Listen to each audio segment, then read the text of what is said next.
Mr. Ellie. Simon, please. Oh, well then, please call me Donald. Huh. Yes, that's President Reagan. I'm the guy on the right. What was the occasion? That was back in my CIA days. They were honoring us for something, who knows what, and even though we looked like the closest of friends, I was never in President Reagan's presence again.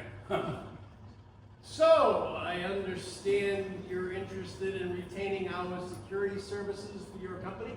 More than interested. We stand to lose a major military contract if we don't tighten up our security.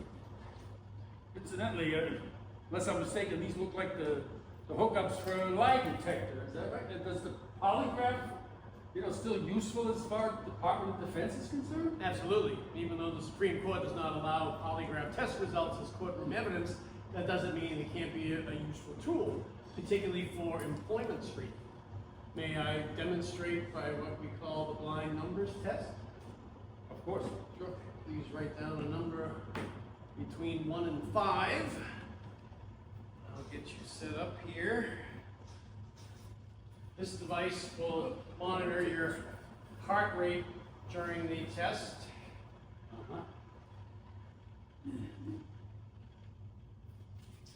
Cardiosphingologist will monitor your blood pressure.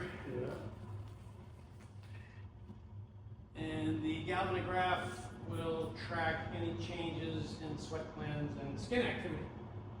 Well, I tell you, can't help but feel sorry for the people who ended up on death row because they didn't pass their lie detector test. You have a common misconception of polygraph testing, and to link it directly to capital punishment is entirely inappropriate.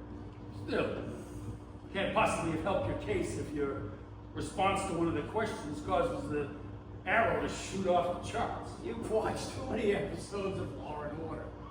I mean, modern polygraph testing simply allows an employer to detect and evaluate any subtle physiological changes and responses during an applicant's interview. May I conduct the test? Of course, that's why I'm here. So I'm going to ask you 5 questions, and you're going to answer no to each one. Try to keep your responses as similar in tone and emphasis as possible. Ready? Did you select number 1? Pick one, no. 2? No. 3? No. 4? No. 5? No. You picked number 3. Exactly right. I mean, of course, I'm not challenging your expertise in this field at all, Mr. Elliott. But my understanding is that you ran the polygraph department for the CIA back a ways. I refined the CIA's testing procedures in the 1980s. Well, wasn't that the time when Aldrich Ames was busy selling off America's secrets to the Soviets? A black mark in the history of polygraph testing, and a stark reminder of the CIA's inability to catch one of their own. Have you read the Ames case files? No. I came across a book about J. Williams Middendorf, former Secretary of the Navy, also an ambassador. Middendorf helped and headed up the CIA transition team for Reagan back in 1980. As I'm sure you're well aware. Middendorf also wrote that he thought that the failure of the polygraph was the reason that Ames could go on undetected, unsuspected for years and years. It was the CIA's handling of the test results that allowed Ames to stay undetected for so long. I mean, at the time, I recommended the CIA outsource polygraph testing of operatives and employees. I mean, they had friends and associates testing friends, often resulting in misinterpreted, skewed, or even neglected results. I mean, the principal objective of the polygraph operator is to activate what we call the fight or flight response, which is driven by fear. It's an autonomous response, uncontrollable, and it is triggered by questions that compel the subject to lie. When the subject does lie or even falter, the polygraph will pick up that physiological activity.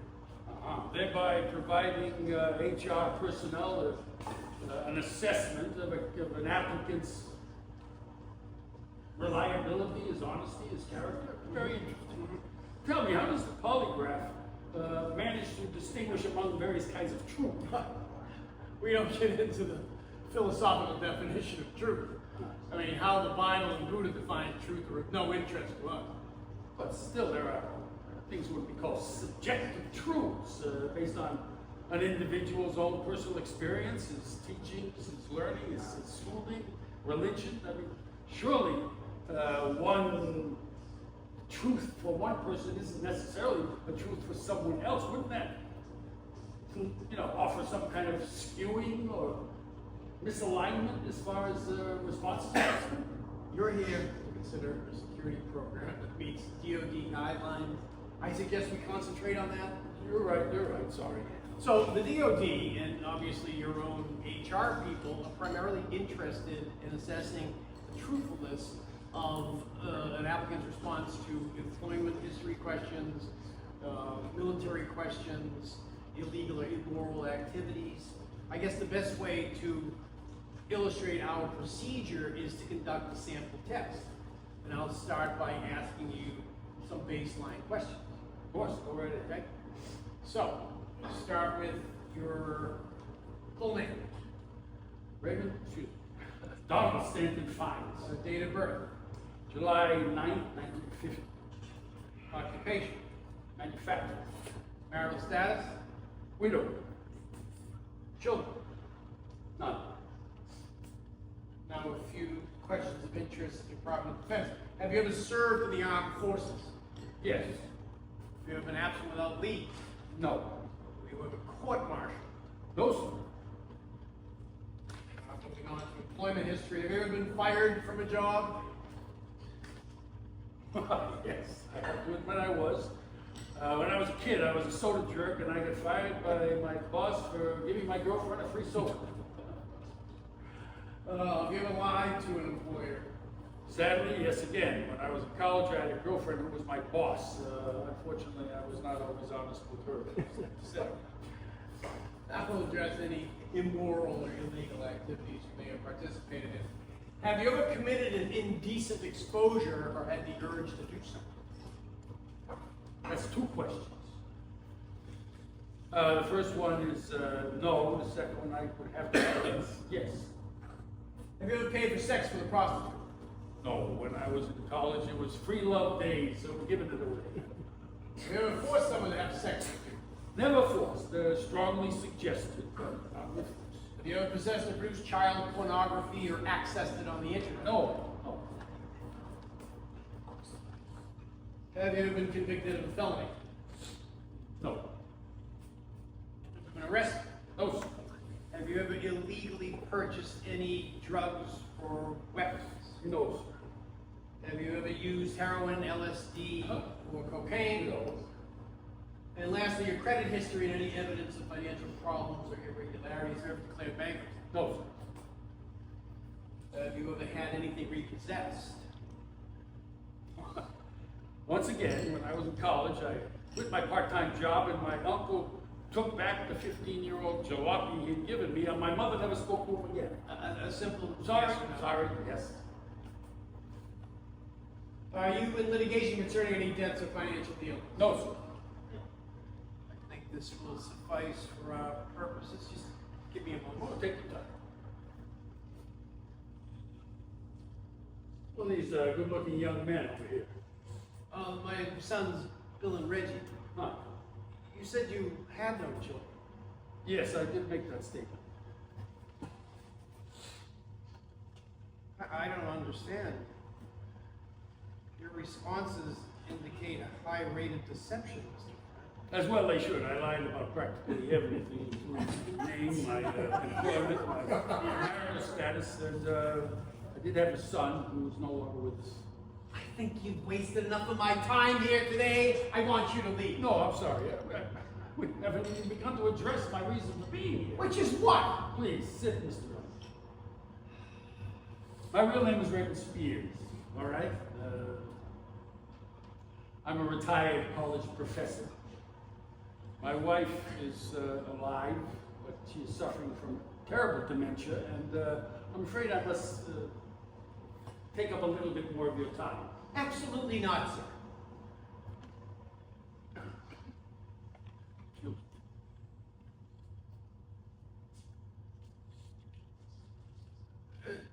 gun is loaded, and I will not hesitate to use it if you don't cooperate in my little experiment here.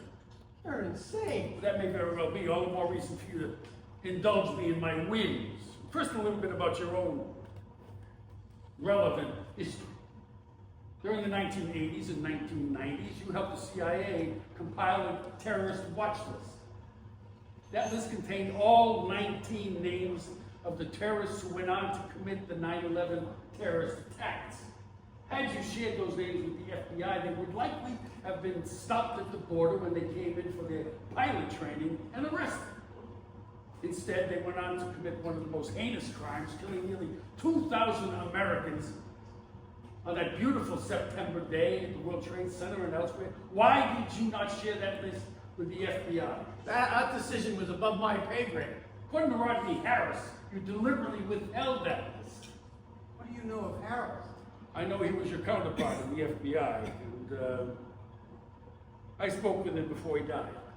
You mean before he committed suicide? Suicide, death, how he left this world is of little consequence right now. What matters is the information that he imparted to me before his death.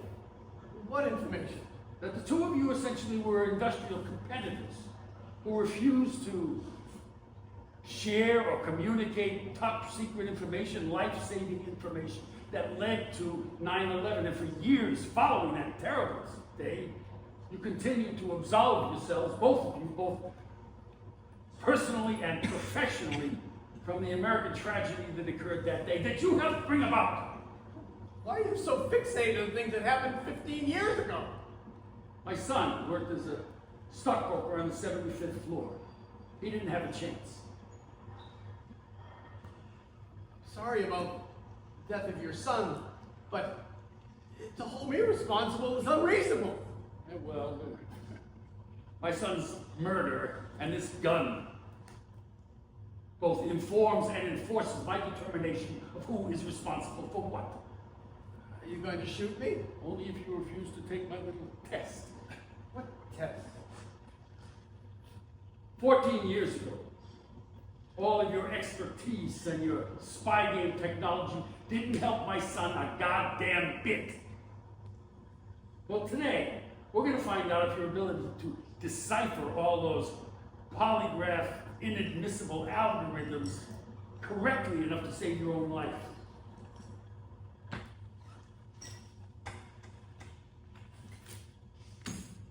As you can see, we have some drinking to do. Well, I don't drink, so I refuse to play your stupid game. Your friend, Raymond, not your friend, Raymond, your friend, your friend Rodney Harris, also refused making the same absurd claim concerning his abstinence. Incidentally, I was with him at the time of his death. So, as you see before you, you have a number of nips of whiskey. They're all labeled 1 to 6. I have a matching list on my side as well. 1 to 6. Now, as you consider each bottle, each nip, by number, you will ask me by number if that nip contains poison. I will answer no in every case, assuring you there's no poison in the nip you're discussing. Should your readings concerning my algorithms and my truthfulness enable you to determine that I'm telling the truth, you will drink that nip. Now I'll join you by drinking the matching nip, same contents. You can trust me on that. If, however, after consulting your algorithms concerning my response, and you make a decision that I'm in fact lying about the contents of the bottle, you'll simply pass over that bottle and continue on with the remaining bottles and so on until we have both drunk our 5 nips of 80 proof Bushmills whiskey. Game over, I lose. However, should you misjudge one of my responses, the game may end prematurely to your disadvantage. Strictly speaking, it is strychnine, which we're talking about in the poison bottle. All right, can we begin? Can I trust that you'll answer the control questions truthfully this time? I assure you, I have absolutely no reason to lie at all for the future here, except for this one time, just once. So it's my turn to trust you. State your full name, Raymond Spears, occupation, Associate Professor Emeritus of English Literature. marital status, Married to Patricia Haskins since 1978, a lovely, lovely woman who no longer has any idea who I am. children, One son, savaged, sacrificed, obliterated on September 11th, 2001. you ever been arrested? Yes, for drunk driving 4 days later, Narragansett, Rhode Island, September 15th, 2001. Enough questions. Listen, if you walk away now, you'll never hear from me again. I understand you suffered a tremendous loss with the death of your son and the illness to your wife. And I do regret not sharing those files with the FBI. But to hold me accountable is just not fair. You and I both know, Simon, that life is not fair. Besides, you have an opportunity to save your own life here. I suggest you take it. Incidentally, you may notice, observing the caps, they have all been broken. The seals have been broken on every one, so there were no tricky hints there for you to find out. Come on, ask me about number one.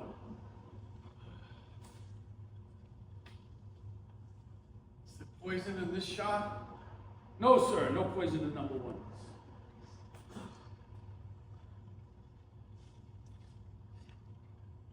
Prost.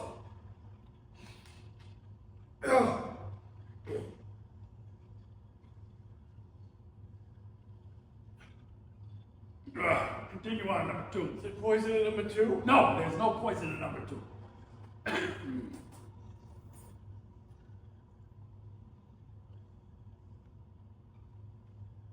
Cheers. You're on a roll, Simon. I need to move. Take your time, stretch your legs. We've got plenty of time.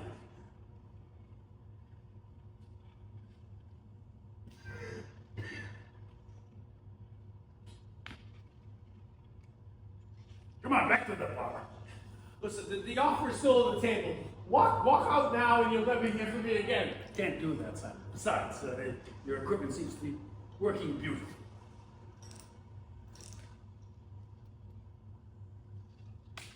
Is there fucking strychnine in this shot, Raven?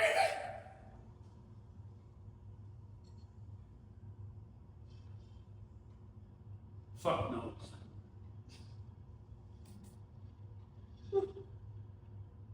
Alright.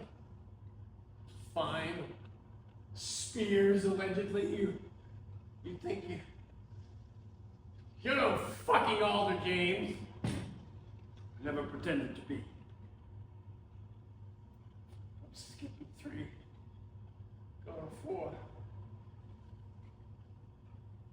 Is it poison in number 4? No, sir, no poison in number 4. Can we stop this madness? So,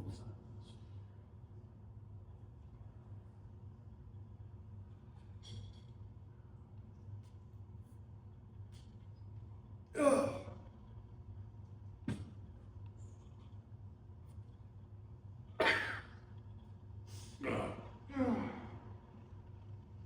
Three down, 1 passed over, 2 to go. At this point, I feel that it's only fair for me to offer you a little bit of incentive as we continue with the second half of our little game of Irish roulette. So I've decided to offer you an appropriate reward for successfully analyzing and passing judgment on all of my discussion and all of my answers. Okay, so when you have clearly identified and polished off all 5 nips of 80 proof Bushmills whiskey, concede defeat by reaching over there and grabbing the sixth one, which contains the poison. Hell, I'll even chase it down with my own nip. How you explain all of this to your powers that be is entirely up to you, but I can assure you that your experience here will be the stuff of company legend. I'd rather avoid all explanations and just have each of us return to his everyday life. You know there's no such thing as everyday life for you or for me. Come on! 2 sips to go.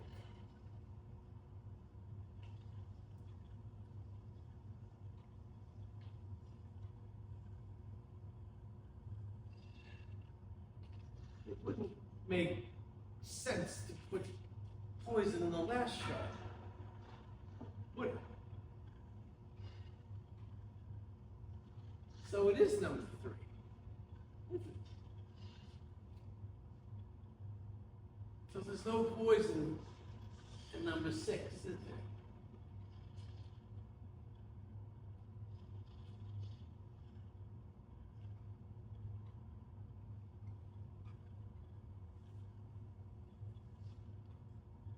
Truthfully, no.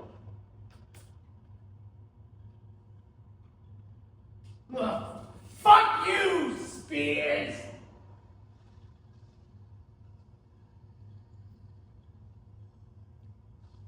I'm done by a really bad bunch of questions that you heaped on me at the end. Too bad, I was looking forward to testing myself against your truth machine. By the way, fond regards to Rodney, whatever his name is. You!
I'm sorry, boy. I can't join you yet.